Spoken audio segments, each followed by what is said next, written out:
Audio book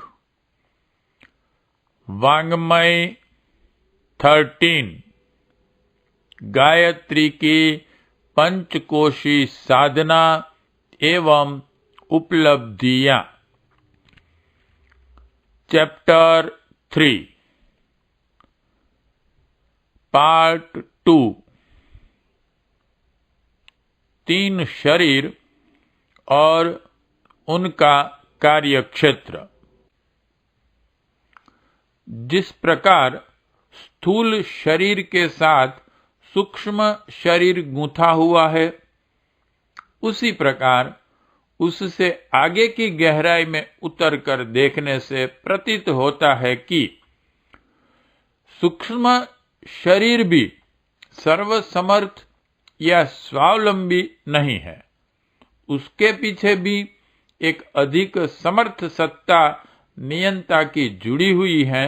उसका नाम है कारण शरीर। सामान्य बुद्धि तो काया को ही अपना समग्र स्वरूप मानती है और उतने तक ही प्रसन्नता विपन्नता को सीमाबद्ध रखती है। शारीरिक स्वार्थ ही मनुष्य के लक्ष्य बनकर रहते हैं। उसी को अपना समग्र स्वरूप मानते हुए सोचने और करने की परिधि सीमाबद्ध कर लेते हैं। शोभा, सज्जा, समर्थता, संपन्नता, सरलता ही शरीर को रुचते हैं। इसलिए उन्हीं के निमित्त समूचा प्रयास नियोजित रहता है। सूक्ष्म शरीर को मोटे रूप से समझने के लिए चेतना के उस पक्ष को आधार मानना पड़ेगा जिसे कल्पना या विचारणा कहते हैं। कुशलता, चतुरता भी स्वभाव और रुझान इस स्तर के साथ जुड़ा हुआ है। शिक्षा, अनुभव, अभ्यास के आधार पर विचार तंत्र का उत्कर्ष किया जाता है। इस दिशा में प्रगतिशील व्यक्तियों को पैनी सूझबूझ वाला, चतुर, विद्वान आदि के नाम से जाना जाता है। यह शरीर सामान्यतः बाहरी बंधनों से बंधा रहता है। इसलिए उसकी दौड़ धूप, कल्पना, इच्छा प्रायः बहिरंग जीवन के निमित्त ही क्रियाशील रहती हैं। मस्तिष्कीय गतिविधियों को कायिक निर्वाह के लिए सोचने और साधन जुटाने में संलग्न पाया जाता है। कारण शरीर का तत्व ज्ञान बढ़ा चढ़ा है, पर उसे सामान्य परिचय में भाव संवेदना कह सकते हैं। भावना, आस्था, प्रेरणा, साहस, विश्वास, आदर्श जैसे तत्व इसी क्षेत्र में उभरते हैं। किसी को महामानव स्तर तक विकसित करने की अलौकिकता इसी क्षेत्र में उभरती है। इसकी विकसित स्थिति इतनी समर्थ है कि एकाकी निर्धारण कर सके, अकेला चल सके, आदर्शों के लिए कठिनाइयों को सहन कर सके, बिना डगमगाए उच्च लक्ष्य तक पहुंच सके। योगी, तपस्वी, मनीषी, सुधारक, सृजेता इसी स्तर के होते हैं, जो मात्र उत्कृष्टता की दिशा में ही कदम बढ़ाते हैं। विचार तंत्र और क्रिया तंत्र के साथ घसीटते चलने की क्षमता परिष्कृत कारण शरीर से ही होती है। साथ ही यह बात भी है कि इस क्षेत्र पर यदि अनैतिक अवांछनीयता अधिकार जमा ले तो व्यक्ति को घिनौने स्तर का अपराधी और असुर बना देती है। इसलिए व्यक्तित्व का स्वरूप निर्धारित करने एवं उसे भला बुरा, समुन्नत अधपतित बनाने वाली उमंगे भी यहीं से उठती हैं। मानवीय गरिमा के अनुरूप जीवन जी सकना और महामानवों का स्तर अपना सकना जिस आधार पर संभव होता है, उसे कारण शरीर ही कहना चाहिए। कर्म स्थूल शरीर से बन पड़ते हैं, विचार सूक्ष्म शरीर में उठते हैं और भाव संवेदनाओं का उद्गम कारण शरीर को समझा जा सकता है। उदार चेता, संवेदनशील, आदर्शवादी, परमार्थी स्तर उन्हीं का होता है जिनके कारण शरीर परिष्कृत हों। सूक्ष्म शरीर के विकृत विपन्न होने पर कुकल्पनाएं उठती हैं, चंचलता छाई रहती है, असंबद्ध भटकाव का दौर चढ़ा रहता है, आदतें बिगड़ती हैं और स्वभाव घटिया हो जाता है। फलस्वरूप मानसिक उद्वेग बने रहते हैं। क्रोध, आतुरता, निराशा, चिंता, ईर्ष्या, प्रतिशोध एवं महत्वाकांक्षाओं का ऐसा उफान उठता है जिसे समुद्र में उठने वाले ज्वार भाटे या उष्ण वायु में बनने वाले चक्रवात के समतुल्य समझा जा सके। मानसिक तनाव रहने पर शरीर भी स्वस्थ नहीं रह सकता, क्योंकि मात्र आहार विहार पर ही स्वास्थ्यता निर्भर नहीं है, वरन उस तंत्र के संचालन के उपयुक्त ऊर्जा मन क्षेत्र में ही मिलती है। उद्वेग उभरने पर भूख, प्यास, नींद तक गायब हो जाती हैं और असंतुलित मनः स्थिति में व्यक्ति सनकी, विक्षिप्त, उन्मादी जैसा आचरण करने लगता है।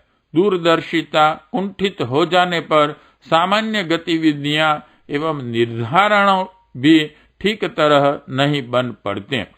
इतना ही नहीं, भीतरी अंग अवयवों पर इतना दबाव पड़ता है कि जहां तहां से जिस प्रकार की रुग्णता उभरने लगती है। बाह्य प्रभावों की प्रतिकूलता से जितना अनिष्ट होता है, उससे कहीं अधिक अनर्थ मानसिक असंतुलन से होता है। स्वास्थ्य बिगड़ता है और निर्णय, निर्धारण, क्रियाकलाप उल्टे होने लगते हैं।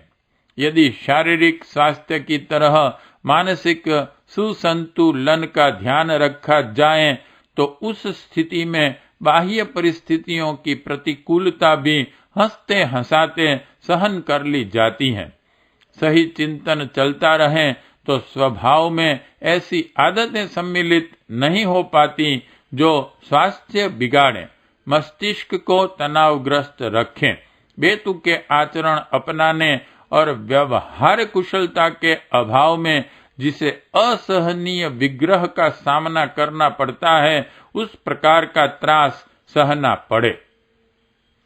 मनःस्थिति की विपन्नता ही अकर्म करने के लिए प्रेरित करती है और उसी कारण परिस्थितियां ऐसी बनती हैं जिन्हें दुखद या दुर्भाग्यपूर्ण कहा जा सके।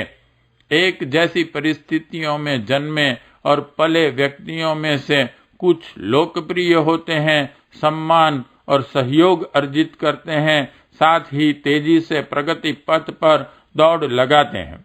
चुंबक अपने प्रभाव से लोहखंडों को घसीटकर अपने साथ चिपका लेती हैं, उसी प्रकार विचारशील व्यक्ति अपने सही चिंतन को सद्गुणों में बदलते हैं और सद्गुणों के लिए चिरस्थायी सम्मान एवं सहयोग सुरक्षित रहता है। सही निर्णय, सही स्वभाव, सही आचरण, यही श्रृंखला अनेक सफलताओं का आधारभूत कारण बनती है। जो इस तथ्य को नहीं समझते वे विचार तंत्र को उच्छृंखलता की खाई खंदकों में भटकने देते हैं। फलस्वरूप उनका व्यक्तित्व अवांछनीय है स्तर का बन जाता है। पग पग पर ठोकरें लगती हैं। हर दिशा से तिरस्कार, उपहास, विरोध बरसता है। ऐसा व्यक्ति स्वयं तो दुखी रहता ही है, साथ ही संबंध लोगों को, मित्र परिजनों को भी विषम विपन्नताओं में धकेलता है। कुसंस्कारिता अपने आप में एक विपत्ति है। वह जहाँ भी रहती हैं वहीं अपने स्तर के अनेक सहयोगियों को न्योत बुलाती हैं। ऐसी विसंगतियों से घिरा हुआ कोई व्यक्ति न तो स्वयं चैन से रहता है और न जिसके साथ जुड़ता है उसे चैन से बैठने देता है। ऐसों की दुर्गति ही होती है।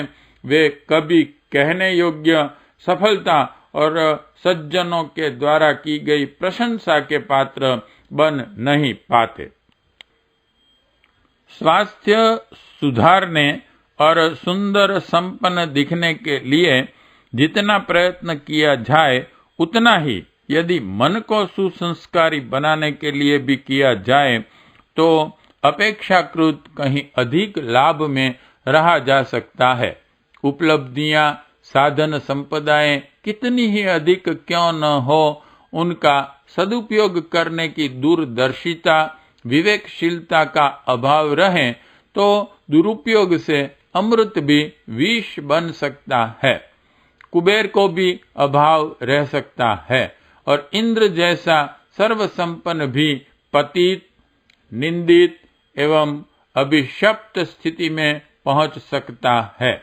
जिन्हें इस वस्तु स्थिति का ज्ञान है वे सूक्ष्म शरीर को विचार तंत्र की परिष्कृत, परिमार्जित बनाने पर पूरा ध्यान देते हैं और हर परिस्थिति में हंसता हंसाता हुआ, खिलता खिलाता हुआ जीवन जीते हैं। यही है सूक्ष्म शरीर का सामान्य जीवन में सदुपयोग। कारण शरीर में भाव संवेदनाओं का भंडार है। असीम शक्ति का स्रोत यहीं से उभरता है।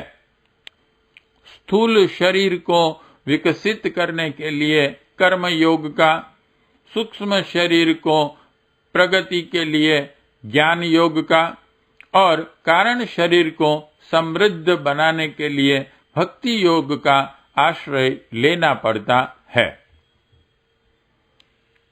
पार्ट 2 समाप्त।